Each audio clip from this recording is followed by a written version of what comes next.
Doctor K Vishwanath നമ്മളെ വിട്ടുവരും. അദ്ദേഹമായിട്ട് അടുപ്പമുണ്ടായിരുന്നു, അല്ലെങ്കിൽ കൂട്ടത്തിൽ പ്രവർത്തിച്ചു. എനിക്ക് അദ്ദേഹത്തിന്റെ അവസാന നാളുകളിലാണ്, അതായത് അദ്ദേഹത്തിന് ഒരു 84 വയസ്സുള്ള സമയത്താണ് ഞാൻ ആദ്യമായിട്ട് അദ്ദേഹത്തെ കാണുകയും അദ്ദേഹവുമായിട്ട് സഹകരിക്കുകയും പിന്നീട് ഏതാനും പരിപാടികളിൽ അദ്ദേഹവുമായിട്ട് ബന്ധപ്പെട്ട് പ്രവർത്തിക്കാനൊക്കെ ഉള്ള സാഹചര്യം ഉണ്ടായത് അദ്ദേഹത്തിന്റെ ജീവിതത്തിന് സഹായം. ആ കാലഘട്ടത്തിൽ അദ്ദേഹത്തിൽ നിന്ന് ഞാൻ മനസ്സിലാക്കിയിട്ടുള്ള കാര്യം, അതായത് ഈ ഒരു മനുഷ്യൻ അദ്ദേഹത്തിന്റെ വാർദ്ധക്യത്തിലേക്ക് വരികയും ശാരീരിക അവസ്ഥകളൊക്കെ കാര്യമായി തുടങ്ങുന്ന ഒരു സാഹചര്യത്തിൽ പോലും പലപ്പോഴും അവരുടെ യൗവനത്തിലും അവർ നല്ല ജീവിതത്തിലും എല്ലാം തന്നെ ഉയർത്തിപ്പിടിച്ച ആശയങ്ങൾ ശരീരത്തിൽ ക്ഷയം സംഭവിക്കുന്നതോടുകൂടി ചിലരിൽ നിന്ന് ഈ മാനസികമായിട്ടും ഈ ആശയങ്ങൾ വിട്ടുപോകുന്ന ഒരു രീതി നമ്മൾ കാണാം.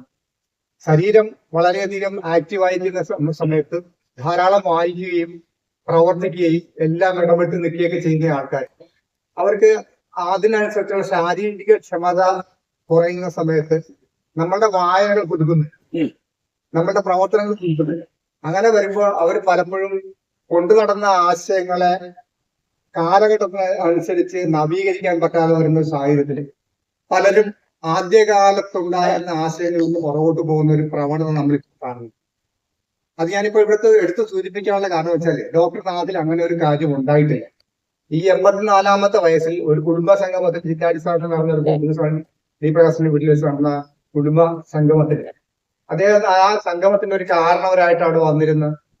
ആ ഒരു ദിവസം മുഴുവൻ രാവിലെ വന്നിട്ട് ഏതാണ്ട് 5-5:30 മണി പിരിയോളം എല്ലാവരും പോകുമ്പോൾ അവിടെ വന്നിരുന്ന് എല്ലാവർക്കും ആവേശകരമായിട്ട് അദ്ദേഹത്തിന്റെ ഒരു സംഭാഷണവും ഇടക്കിടക്കുള്ള ഇന്ററാക്ഷനും ഒരു പ്രസംഗം എന്നുള്ള രീതിയിൽ ഇതിനേക്കാളൊക്കെ ഉപരിയായിട്ട് ഇടക്കിടക്ക് ഇന്ററാക്ട് ചെയ്തുകൊണ്ടുള്ള അദ്ദേഹത്തിന്റെ സംസാരമൊക്കെ ഞാനിപ്പോഴും എന്റെ മനസ്സിൽ ഞാൻ ആ കാലഘട്ടത്തിൽ വിശ്വാസഘട്ടത്തിലേക്ക് ആദ്യമായിട്ട് വരുന്നൊരു കാലഘട്ടം കൂടി.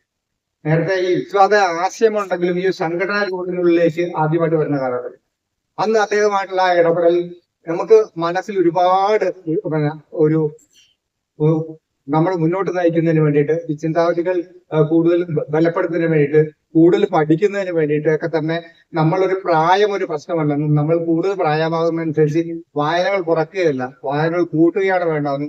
അതല്ലെങ്കിൽ നമ്മൾക്ക് ഉണ്ടാകുന്ന, അതായത് കാലഘട്ടത്തിനനുസരിച്ച് നമ്മുടെ ശരീരത്തിലുണ്ടാകുന്ന മാറ്റത്തിൽ നിന്ന് നമുക്ക് ഒരുമാതിരി ഒരു മടിയോ അതല്ലെന്നുണ്ടെങ്കിൽ ഇനിയിപ്പോ എന്തിനാണ്, അല്ലെങ്കിൽ ഇനി എന്തിനാണ് നമ്മൾ ഒരുപാട് പഠിക്കുന്നത്, ഇനി എന്തിനാണ് നമ്മൾ ഒരുപാട് പ്രവർത്തിക്കാൻ ഇറങ്ങുന്നത്, അതൊക്കെ മറ്റാരെങ്കിലും നോക്കിക്കൊള്ളും എന്നുള്ള തരത്തിലേക്കുള്ള ചിന്താഗതികളിൽ ഒരുപാട് ആൾക്കാർ പോകുന്ന ഒരു കാലഘട്ടത്തിൽ ഞാൻ അദ്ദേഹത്തെ ഒരു മാതൃകയായി കണ്ടതെന്ന് വെച്ചാൽ ഇത്രയും അപ്പൊ വരുമ്പോ അദ്ദേഹത്തിന് നടക്കുന്നത് തനിയെ വരുന്നതിനോ യാത്ര ചെയ്യുന്നതിനോ ബുദ്ധിമുട്ടില്ലെങ്കിൽ പോലും ഒരു 84 വയസ്സ് കഴിഞ്ഞ ഒരാളിന്റെ ശാരീരിക